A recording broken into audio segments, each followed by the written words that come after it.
Hello everybody, welcome. Sue from Whole in One Health, back with you going through our Pilates fundamentals, and we've got spinal positions to cover today and also our chin tuck position.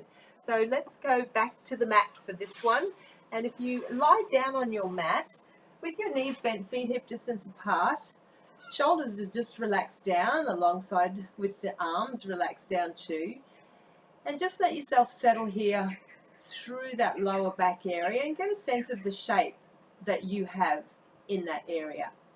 And pretty much lying here in this position is your neutral position. And that's the position that we want you to maintain through most of the Pilates activities, is this neutral position. So how do we maintain this neutral position? That's where your T-zone and rib to hip comes in. So we maintain this position while we're doing the exercises by keeping the T-zone on and that rib to hip connection. So let's try that in a lift foot movement. So if we think about the position we're in now, we want to maintain this position. So inhale, T-zone tight. Exhale, as you draw the ribs down, T-zone on, we float one leg into tabletop position. And then we drop it down. And we take the other leg up into tabletop position. Can you maintain that neutral position all the way through these movements so that we're not arching the back, we're not rocking the hips, we're not tipping the hips? That's what your T-zone and your ribs to hips do. So when we say maintain neutral spine, it's just maintaining your natural curve. Imprint, however, is slightly different. If we've got to lift two legs up at the same time, we need better support for the back, and that's where the imprinted spine position comes in.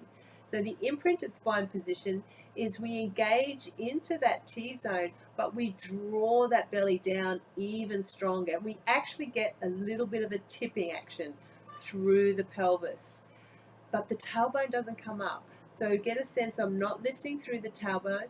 I'm doing a small tip, tailbone staying down, but it's a stronger engagement and a flattening down in towards the spine.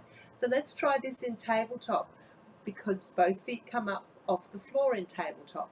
So if we imprint the spine, draw down, bring one leg up into tabletop, maintain the imprint, flattening in, and then bring the other leg into tabletop. Can you feel that's a much stronger engagement? It's a lot more supportive of the spine because we've got that extra drawing down happening into that imprint. But do check that you're drawing down, your belly is not popping there, and you can bring the legs down one at a time and then release off through that imprint. So that's your two spinal positions. Let's quickly run through the neck position. And the easiest way to remember is to take your eye gaze from the ceiling and look over the top of the knees. And that drawing over the top of the knees tends to make you elongate through the back of the neck. And that's what we want.